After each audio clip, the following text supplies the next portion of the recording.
Alléluia. Dans Matthieu, chapitre 5. Matthieu, chapitre 5. Alléluia. Et le message donc, de ce matin est intitulé « Les béatitudes ». Les béatitudes, alléluia. Et c'est la première partie que nous allons voir, puisqu'il y a une deuxième partie, alléluia, pour donc dimanche prochain. Matthieu, chapitre 5, verset 1er. Voyant la foule, Jésus monta sur la montagne. Et après qu'il se fut assis, ses disciples s'approchèrent de lui. Puis, ayant ouvert la bouche, il les enseigna et dit, « Heureux les pauvres en esprit, car le royaume des cieux est à eux, leur appartient. Heureux les affligés, car ils seront consolés. Heureux les débonnaires, car ils hériteront la terre. Heureux ceux qui ont faim et soif de la justice, car ils seront rassasiés. Heureux les miséricordieux, car ils obtiendront miséricorde. Heureux ceux qui ont le cœur pur, car ils verront Dieu. Heureux ceux qui procurent la paix, car ils seront appelés fils de Dieu. Heureux ceux qui sont persécutés pour la justice, car le royaume des cieux est à eux. Heureux serez-vous lorsqu'on vous outragera, qu'on vous persécutera, et qu'on dira faussement, avec mensonge, on dira de vous toutes sortes de mal à cause de moi. Réjouissez-vous et soyez dans l'allégresse parce que votre récompense sera grande dans les cieux. Car c'est ainsi, c'est comme cela, cette manière qu'on a persécuté les prophètes qui ont été avant vous. Amen. Père, nous voulons te bénir et te glorifier. Nous sommes à tes pieds, Seigneur, comme cette belle journée là-haut, Seigneur, au nord du lac de Galilée, Seigneur, où ces milliers de personnes t'écoutaient attentivement. Nous voulons ce matin, Seigneur, être de nouveau à tes pieds. Nous voulons, Seigneur, manger, savourer, nous délecter de toute parole qui sort de tes lèvres. Merci, Seigneur. Aide-nous à être comme Marie à Béthanie, qui à l'heure douce du soir était elle aussi à tes pieds, t'écoutant, elle qui avait choisi la meilleure part. Nous avons choisi ce matin de venir à ta maison, Seigneur, et c'est là notre meilleure part qui ne nous sera pas ôtée. Te demandons de consoler, te prions de fortifier les cœurs affligés, ceux qui ont vécu tant d'injustice, ceux qui ont vécu tant de difficultés, ceux qui, dans leur passé, ont été frappés par Satan ou les démons impies. Nous te bénissons, Seigneur, pour ta grâce qui nous a tirés, ta grâce qui nous a arrachés du présent siècle mauvais. Merci, Seigneur, pour ce matin, ta présence. Merci pour les frères et sœurs, Seigneur. Et nous voulons être, Seigneur, ce que tu veux que nous soyons. Aide-nous à croître et à grandir dans tes voies. Continue, Seigneur, ton œuvre de brisement dans nos cœurs. Ton œuvre, Seigneur, qui est mystérieuse, mais combien profonde. Cachée, mais qui se révèle et se manifeste dans nos vies. Nous voulons te reconnaître, Seigneur. Nous voulons te voir à l'action dans nos cœurs et dans nos âmes. Parle-nous, Seigneur. Et nous dirons avec le petit Samuel à Silo, parle, Seigneur, car ton serviteur écoute. Aide-nous, Seigneur, à écouter ta voix, telle que tu l'as dit aux églises de l'Asie mineure, que celui qui a des oreilles entende ce que l'Esprit dit aux églises. Parle-nous ce matin, Père, au nom puissant de ton Fils merveilleux, le nom craint et redouté des démons, le nom puissant de Christ Jésus. Amen. Et tout le peuple dit Amen. Amen. Gloire à Dieu. Vous pouvez vous asseoir, frères et sœurs. Alléluia. Gloire à Dieu. Merci Seigneur pour la joie, évidemment, qu'il met dans chacun de nos cœurs. Nous parlons ce matin des béatitudes.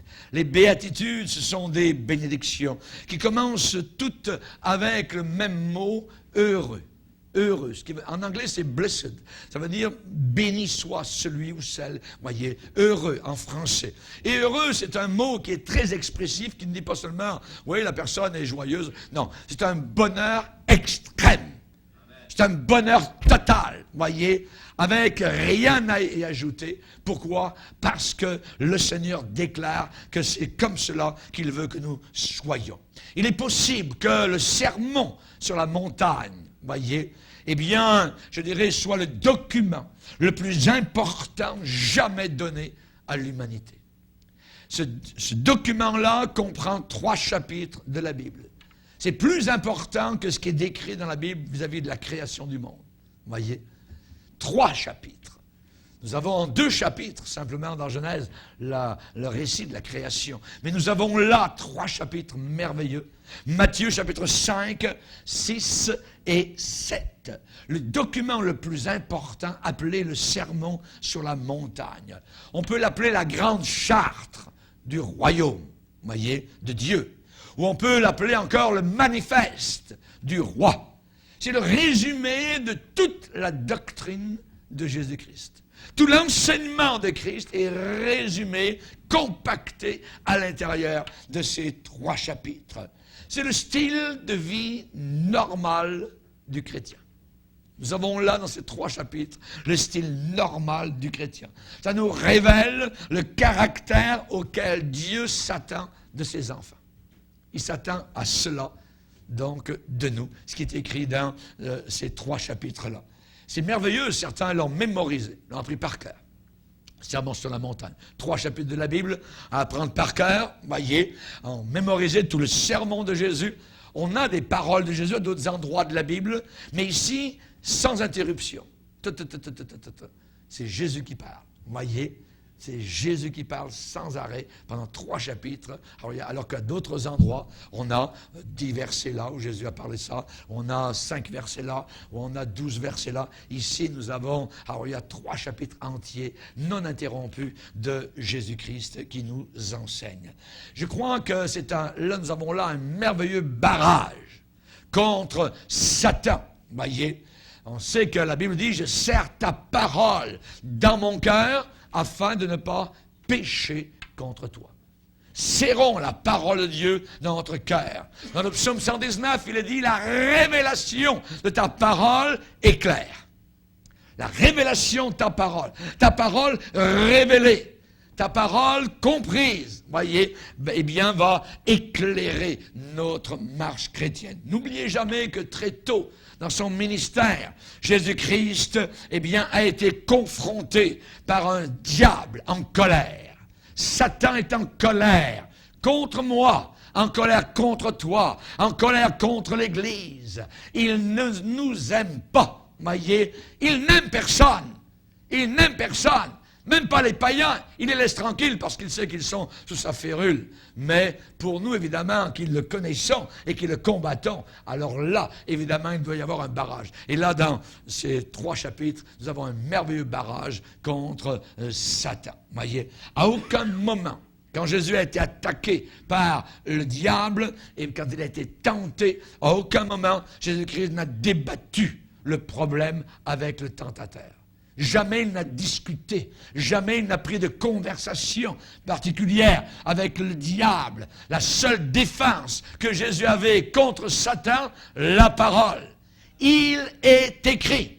Il est écrit. Voyez? Et puis Jésus citait quelques versets appropriés pour démolir, pour renverser, évidemment, donc, l'attaque diabolique offensive de l'enfer. Et c'est la même chose pour nous. Nous ne sommes pas mieux, évidemment, que le maître. Le serviteur, la servante n'est pas mieux que le maître. Et si Jésus-Christ a dû combattre avec la parole, nous devons combattre aussi avec la parole. N'oubliez jamais qu'aucune tentation ne vous est survenue qui n'ait été humaine. Mais Dieu, qui est fidèle, ne permettra pas que vous soyez tentés au-delà de vos forces. Mais avec la tentation, il préparera aussi le moyen d'en sortir. le moyen d'en sortir. Amen. Alléluia. Gloire au Seigneur. Si Jésus-Christ lui-même utilisait la parole de Dieu en confrontant la tentation, comment vous et moi pouvons-nous croire que nous pouvons manufacturer, inventer ou fabriquer d'autres moyens de défense? Non. Il n'y a pas d'autre moyen de défense que la parole du Seigneur. C'est la raison pour laquelle ce livre, aujourd'hui, est tellement combattu. Ils ont changé la vérité de Dieu en mensonge. Voyez, Romains 1er chapitre. Ça, aujourd'hui, ce livre est combattu. Et c'est la raison pour laquelle, dans beaucoup de milieux chrétiens, il y a beaucoup de chrétiens qui ne lisent jamais la parole de Dieu. Quand on vient à l'église, on doit venir avec la Bible, avec la parole de Dieu, voyez. Il faut que nous puissions vérifier, les Béréens vérifiaient chaque jour, où ça? Dans les Écritures, pour voir si ce que Paul leur disait était exact. L'exactitude, c'est la parole de Dieu. C'est le point de check-up. Ce sont dans les Écritures que l'on sait si c'est vrai ou si c'est faux. C'est ça. Et c'est la raison pour laquelle le diable essaye d'éloigner les chrétiens de la parole de Dieu. Ce livre vous éloignera du péché et le péché vous éloignera de ce livre. Vous voyez? Et c'est la raison pour laquelle il y a beaucoup de poussière. Alors, il y a sur beaucoup de Bibles dans des maisons supposées chrétiennes. Alors, le diable est très content. Voyez, c'est le grand homme de Dieu, le grand pasteur Baptiste Spurgeon, voyez, au Metropolitan Tabernacle à Londres, qui déclarait, si sur la Bible d'un chrétien, il y a de la poussière, à un point que vous pouvez écrire votre nom, ce chrétien descend en enfer. Ce chrétien n'est même pas sauvé, voyez.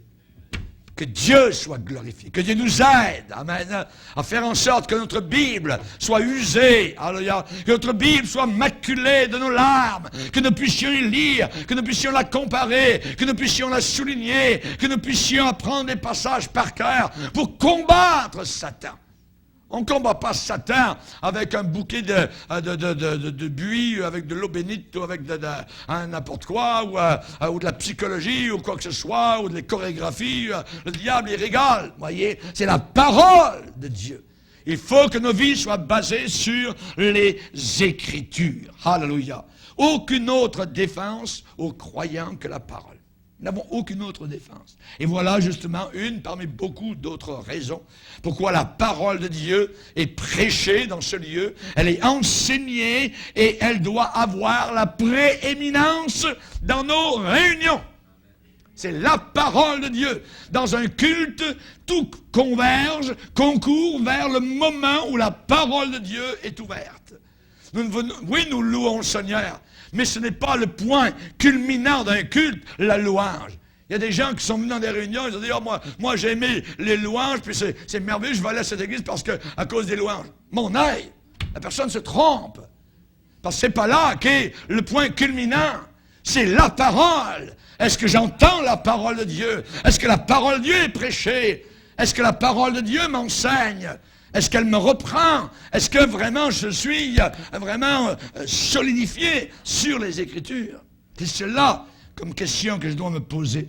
Et c'est la raison pour laquelle la prééminence de la parole de Dieu doit être dans nos systèmes d'éducation chrétienne, et spécialement à l'école du dimanche, voyez, dans nos dévotions familiales ou privées, toujours la parole de Dieu.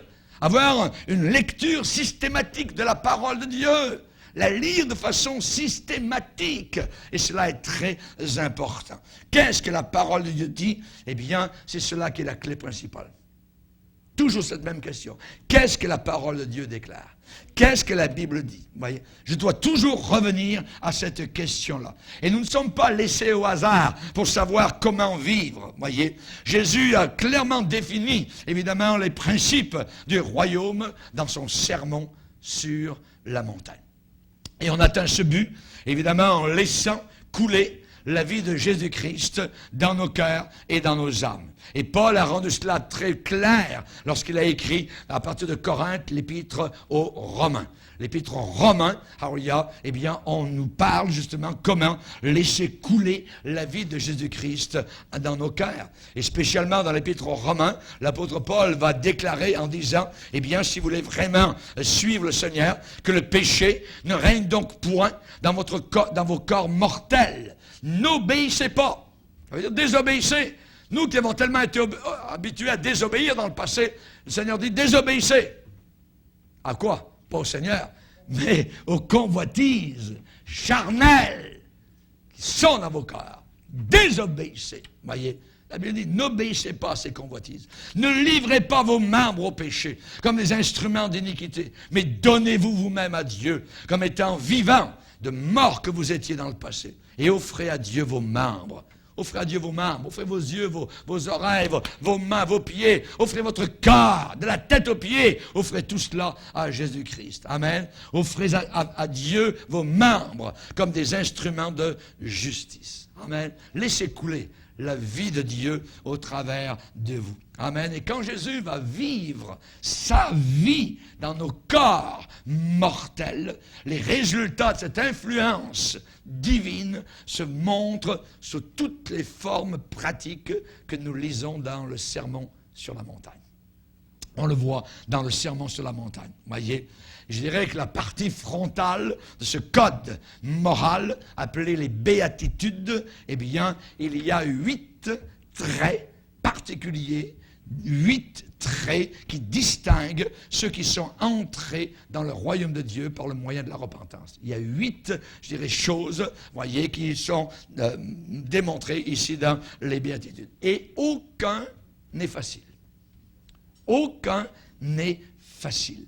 J'aime vous dire qu'en dehors de Jésus-Christ, il n'y a aucune possibilité, absolument aucune, de les accomplir dans notre vie de tous les jours. C'est impossible de vivre les béatitudes sans Jésus-Christ. Il y a des gens qui ont essayé, voyez, et n'ont jamais réussi. En dehors de Jésus-Christ, l'espoir de pouvoir jamais réaliser tout cela, même juste par imitation, tombe à zéro. C'est impossible. Impossible. Il faut que Christ lui-même vive sa vie en nous pour que je puisse vivre le sermon sur la montagne. Amen. Il faut que celui qui a conçu cet idéal, celui qui a conçu à l'origine cette chose merveilleuse, eh bien qu'il l'ait déjà vécu lui-même. Voyez, et qu'il puisse le vivre en nous maintenant, puisqu'il est en nous. Il est dans nos cœurs. Amen. Qu'il vienne s'incarner lui-même, voyez, en nous par le Saint-Esprit, pour reproduire en nous et par nous ce genre de vie. Quelqu'un a déjà dit que Dieu donne ce qu'il ordonne. S'il commande quelque chose, il va nous donner la force, amen, d'accomplir cette chose-là. Sinon, ça serait impossible. Jésus a dit, sans moi, vous ne pourrez rien faire. Rien. Tout est avec Jésus. Amen. La première béatitude dit, heureux les pauvres en esprit, car le royaume des cieux est à eux. Heureux les pauvres en esprit, car le royaume des cieux est à eux. Le royaume des cieux leur appartient. Voyez, ça veut dire ceux qui sont déjà pauvres en esprit. Celui qui reconnaît qu'il n'a aucune aide en lui-même. Et nous avons été lavés dans le cerveau, voyez, par l'idée « aide-toi et le ciel t'aidera ». C'est complètement faux, voyez. En nous, il n'y a rien. Il n'y a aucune force. Quand nous étions sans force, Christ est mort pour nos péchés. Ne croyez jamais l'évangile de l'estime de soi. La croix vient écraser littéralement cela. Nous ne sommes rien. Nous n'avons aucune estime de nous-mêmes. Nous sommes des pervers, des perdus, des pécheurs, sauvés uniquement par le sang de Jésus-Christ. Amen. Alléluia. Gloire au Seigneur. Que Dieu soit glorifié. La Bible déclare, heureux celui qui place en l'Éternel son appui. Heureux celui qui a pour secours le Dieu de Jacob. Heureux celui qui met son espoir en l'Éternel son Dieu. Voyez, moi les païens vont dire, moi je crois en moi. Ben crois en toi. Voyez. Moi je ne crois pas en moi. Moi je crois en Dieu. Moi, je crois en Jésus-Christ. La Bible dit, croyez en Dieu et croyez en moi. Alléluia. Nous ne croyons pas en nous, voyez. Ce monde-là s'en va vers quelque chose de catastrophique, voyez. C'est l'orgueil, littéralement, qui monte dans leur cœur. Maudit soit celui qui se confie, alléluia, ou en lui-même ou dans les autres. Maudit soit l'homme qui place sa confiance dans l'homme. Vous l'avez déjà placé, votre confiance dans les hommes, et vous le savez combien vous avez été déçus.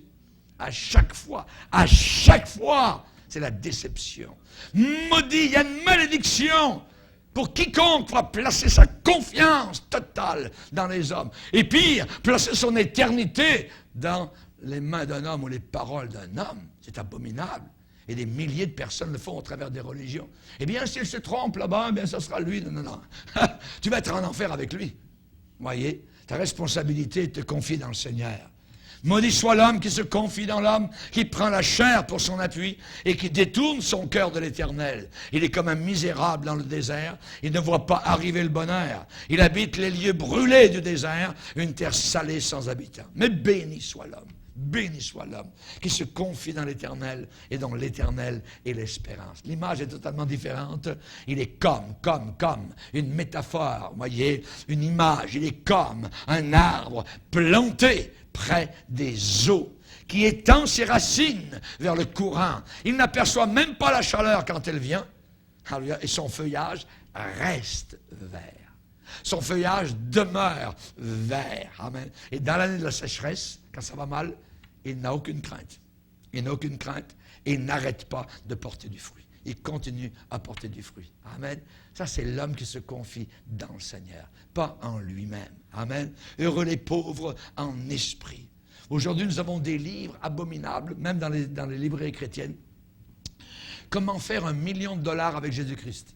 Voyez. L'évangile de prospérité. Voyez. Ça a écrasé cela littéralement sur votre talon, comme Christ a écrasé la tête du serpent à Golgotha. Dieu ne nous a jamais promis, voyez, des millions de dollars parce qu'on le servait, voyez. Dieu peut nous bénir matériellement s'il le désire, voyez, mais ce n'est pas parce qu'on devient chrétien que tout d'un coup, évidemment, tout va aller sur des roulettes, voyez. On a des livres parfois sur comment bâtir mon église de 50 membres à 5000 membres. Ah ben tiens, ouais, mes amis, voyez.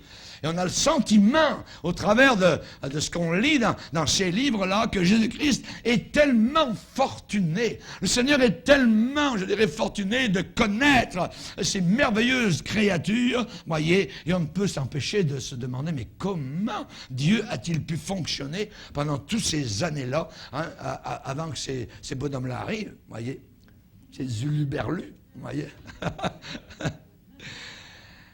Est-ce que être pauvre en esprit, ça veut dire vivre dans la pauvreté? Non, voyez. Il n'y a rien de sain en étant pauvre, pas du tout, voyez. Ou en ne pourvoyant même pas à sa famille. La Bible dit, si quelqu'un ne pourvoit pas aux siens, il est pire qu'un infidèle, voyez. Il est pire qu'un infidèle. Il n'y a rien dans les Écritures qui nous commande de prendre le vœu de pauvreté, pas plus que celui de chasteté, voyez. Il n'y a rien, voyez. Dieu va honorer le mariage. Honorer le mariage. Mais il n'y a rien qui nous recommande de prendre le vœu de pauvreté. Il n'y a rien de spirituel d'être affamé, voyez, à l'année longue. Regardez-les, ces hommes ou ces femmes qui sont derrière des baptises de pierre, ils rentrent là, voyez, presque adolescents, et finalement, on les ressort, voyez, à un vieil âge, et toute leur vie est passée derrière des murs. Pauvres gars. Pauvre personne. C'est abominable. C'est pas ça que Dieu a demandé. Pas du tout. Quand il dit heureux les pauvres, voyez, pauvres en esprit. Ça veut dire je reconnais ma pauvreté spirituelle. Je reconnais que je dépends du Seigneur tout le temps. Je ne peux rien faire sans lui, voyez. Jésus ne nous parle pas de pauvreté des choses. Il nous parle de pauvreté d'esprit. D'esprit, voyez. De savoir que nous sommes tout à fait démunis sans Dieu. Sans Dieu, on est totalement démunis. Et que toutes nos bénédictions viennent de lui. Tout vient de lui. Qu'as-tu que tu n'aies reçu?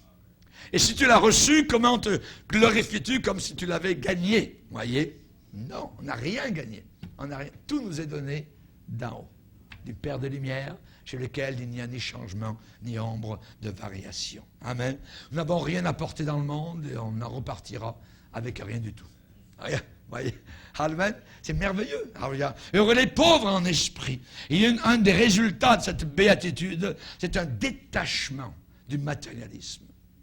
Le matérialisme, voyez, peut devenir une idole. Voyez. Et le Seigneur veut nous en détacher. Ça ne veut pas dire qu'on ne l'a pas. On peut avoir des choses matérielles. Il peut y avoir des gens très riches qui sont chrétiens. Mais nous devons prendre ces choses comme étant celles du Seigneur. C'est Dieu qui a permis. Que nous puissions avoir ces choses-là. Et il n'y a pas de problème avec cela. Voyez, n'oublions pas que nous repartirons avec rien du tout. On ne fera pas descendre la Cadillac dans le tombeau, vous voyez.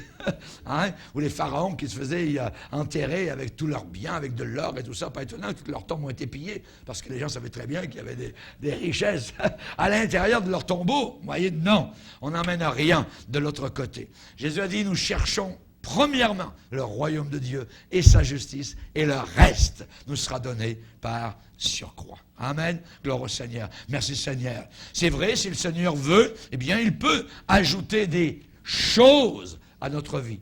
Il n'y a pas de problème avec cela. Voyez, nous l'apprécions. Nous disons merci Seigneur pour les choses qu'il nous accorde. Mais l'accumulation de choses, voyez, et c'est ça qu'il faut faire attention. Parce qu'on peut s'attacher à ces choses-là plus qu'à celles du Seigneur. Du temps de Noé, le Seigneur a envoyé de l'eau partout. Et toute l'eau est montée. Ça a fait glou, glou, glou. Et tout leur matériel et tout ça, eh bien, a tout disparu. Et la Bible dit qu'à la fin des temps, ça va brûler. Tout va brûler. Tout va brûler. Voyez. Donc, évidemment, l'objet de notre poursuite sur la terre, c'est quoi? Évidemment, nous devons travailler pour gagner notre vie. Nous sommes heureux si Dieu nous accorde le pain de tous les jours. Mais ce qui compte, le principal, c'est son royaume. C'est son royaume. Cherchez premièrement le royaume de Dieu et sa justice. Amen. Jésus dit, la vie d'un homme ne dépend pas de ses biens. Ça ne dépend pas de ses biens. La vie d'un homme ne dépend pas de son compte en banque. Pas du tout. La vie d'un homme dépend de sa relation avec Christ. Alléluia. C'est là que vraiment se trouve sa vie. Amen. Est-ce que vous êtes pris dans le système de ce monde, juste à graber, à tirer? Vous voyez, non, il ne faut pas avoir cette attitude-là. Pas du tout. Vous voyez, il faut trouver au contraire de réconfort dans la compagnie de Jésus.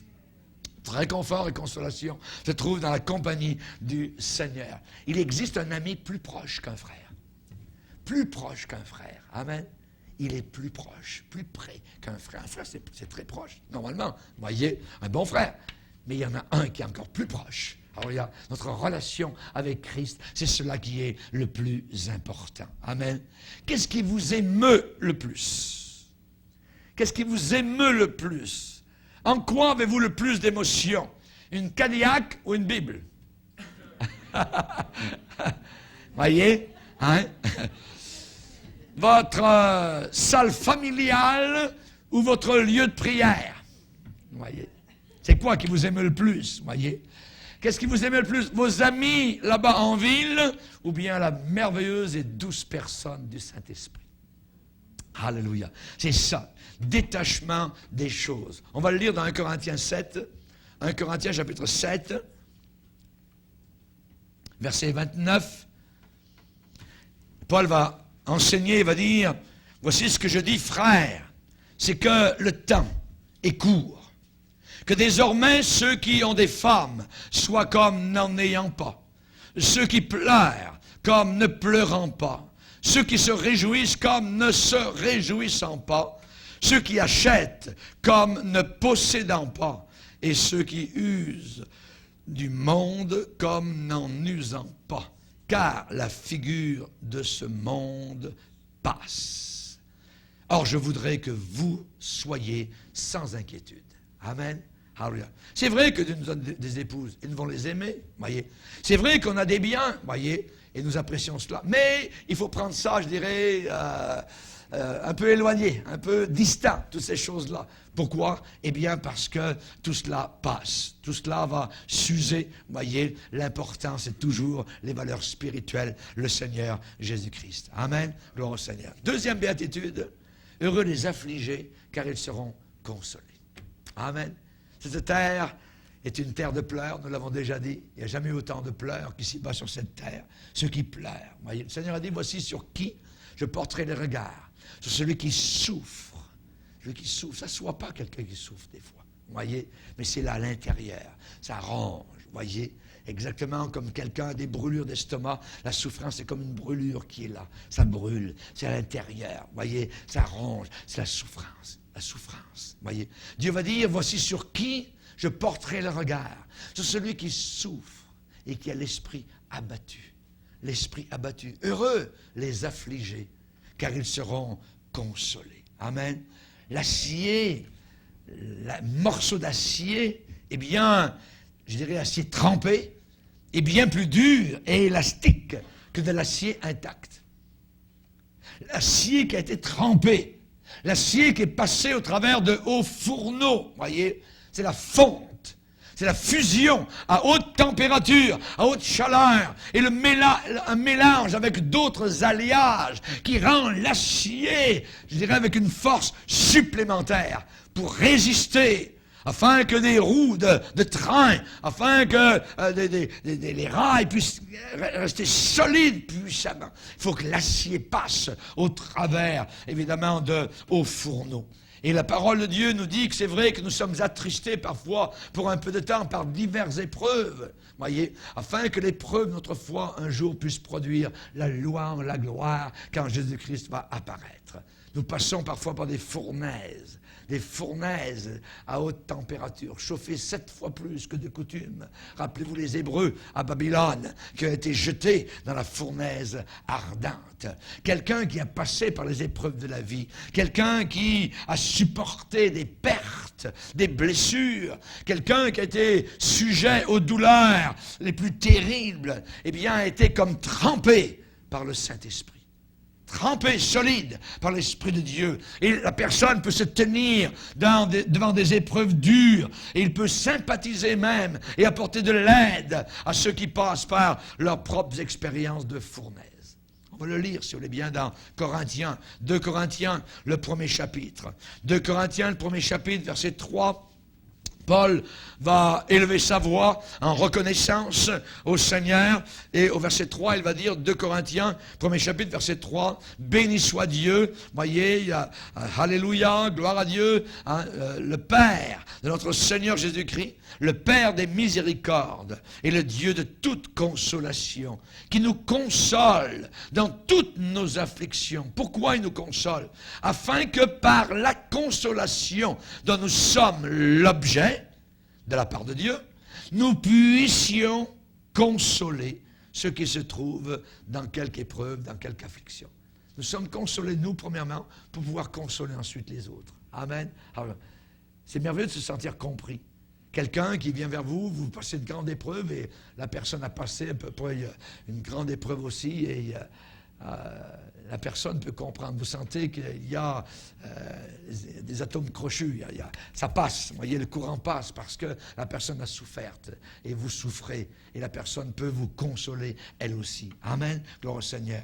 On voit que la première béatitude, c'est un détachement des choses, des choses. Et la deuxième béatitude, c'est une implication avec les gens. Avec les gens. Heureux les affligés, car ils seront consolés. Amen. Le Seigneur va dire la joie, le bonheur de celui dont le cœur brisé par la souffrance, eh bien, a trouvé la vraie joie. La vraie joie. Amen. Il y a des personnes qui sont parties en mission, qui sont allées aux Indes ou ailleurs, qui ont fait un travail merveilleux, voyez, et il n'y a pas de plus grand, je dirais, récompense que de voir des personnes qui aiment le Seigneur, qui louent le Seigneur, dans une très grande pauvreté, mais parfois il y a des choses qui ont été faites, l'Évangile a été apporté. Il y a une jeune fille, Lillian Thrasher, qui, au début du 20e siècle, est partie en Égypte, voyez, et elle a vu la misère qu'il y avait en Égypte, un pays absolument très pauvre, pauvres. Elle a commencé à travailler parmi les jeunes filles. Et cette missionnaire, jeune fille missionnaire, Lillian Thrasher, eh bien, a reçu les plus grands honneurs de l'époque du président de l'Égypte, Nasser. Voyez, Nasser a dit lui-même dans ses propres mots, il a reconnu la grandeur de ce que la jeune fille avait fait et il l'a appelée la plus grande femme qu'il ait jamais rencontrée. Amen. Ça, c'est merveilleux, voyez, de voir la misère de ceux qui entassent des biens, et de ceux qui donnent leur vie, de ceux qui passent leur vie pour les autres. C'est complètement deux genres de vie totalement différentes. Il y a un genre de vie qui est béni, un genre de vie qui est heureux, et les autres, eh bien, ils ont leurs petites affaires, leur petit cœur serré, tout ça. Voyez, ils ne sont pas riches pour Dieu. Pas étonnant que Dieu a appelé ce genre de personnes des fous, des insensés. Cette nuit même, ton âme te sera redemandée. Est-ce que tu as amassé? Pour qui ça va être? Voyez. Et merveilleux pour ceux qui se donnent pour le Seigneur, pour ceux qui investissent leur vie dans les autres. Amen. Nous ne voulons pas faire partie de je me moi. Voyez, juste, ça tourne tout autour de moi. Nous savons que nous vivons autour de nous dans une génération qui a été traitée, qui a été appelée comme la génération égo. Et c'est vrai, ils sont très bibliques. Voyez, et c'est les païens eux-mêmes qui se sont donné ce nom-là. La génération égo. Voyez, bravo, parce que Paul a dit lui-même, sache que Timothée, que dans les derniers jours, il y aura des temps difficiles, parce que les hommes seront égoïstes. Il y a une liste, toute une liste, voyez, qui vient ensuite, mais le premier, c'est égoïste. C'est tout eux. Pas étonnant, ils sont malheureux. Pas étonnant, ils sont malheureux. Regardez juste nos parents, nos grands-parents, voyez, qui se donnaient à fond, qui n'avaient pas grand-chose, tout ça. C'est tout pour les autres, des familles de 13 enfants. Et puis, il y avait toujours le bonheur, puis il y avait toujours suffisamment, puis il y avait tout le temps assez de vêtements, il y avait tout le temps assez de nourriture. Aujourd'hui, ils sont une personne, deux personnes, puis est-ce qu'on pourra assez vivre? Est-ce que c'est... Voyez, ils vivent juste pour eux, voyez. Non, il faut que nous puissions avoir un esprit large, se donner pour les autres. Amen. Gloire au Seigneur. Heureux les affligés, car ils seront consolé. Amen. Le bonheur de l'homme dont le cœur est brisé par la souffrance autour de lui. Alléluia. Merci Seigneur. Heureux ensuite les débonnaires. Évidemment, ils hériteront la terre. Les doux. Ah, les doux aujourd'hui. Aujourd'hui, ça s'est méprisé totalement. Un doux aujourd'hui, c'est quelqu'un qui est totalement inefficace. Un doux, on n'en veut pas dans notre génération. Jésus dit heureux ceux qui sont humbles, voyez, parce qu'ils recevront ce que Dieu a promis. Heureux les patients, les humbles, les doux, ceux qui renoncent à leurs droits. Ceux qui renoncent à leurs droits. Nous vivons dans une génération, c'est mon droit, mon droit, mon droit. Voyez, heureux les doux, laisse faire les droits. Voyez, laisse faire les droits. Voyez, heureux les doux. Voyez, ceux qui sont trop bons sont vus aujourd'hui comme des gens faibles. Ceux qui sont ennemis de la violence ne sont pas acceptés dans la société. Aujourd'hui, il faut que tu écrases l'autre. Il faut que tu ouvres les portes, voyez. Il faut que tu passes au travers. Tu brises d'un côté, tu brises de l'autre côté. Ça, c'est la loi de la jungle ici-bas sur cette terre. Mais la loi du royaume de Dieu, c'est le contraire. C'est le contraire. Laisse-toi écraser. Voyez. Laisse-toi écraser. Renonce à tes droits. Laisse faire. Voyez, heureux les débonnaires, les doux, ils hériteront la terre. Voyez, notre monde a totalement miné, a rongé, a rouillé le sens du mot humble. Du mot humble. Aujourd'hui, un homme, c'est un inefficace. Mais quand Jésus-Christ s'est servi de ce mot, voyez, il parlait de quelqu'un de complètement différent de notre conception actuelle. Heureux l'homme qui est contrôlé par Dieu. Jésus dit, je suis doux et humble de cœur. Et dans l'Église de Dieu, il ne doit pas y avoir d'orgueil. Voyez, nous devons laisser le Seigneur contrôler. Si nous sommes contrôlés par le Seigneur, nous deviendrons comme lui. Amen. Doux, humble, de cœur. Amen. Gloire au Seigneur. Regardez Joseph dans l'Ancien Testament. Ah, mes amis.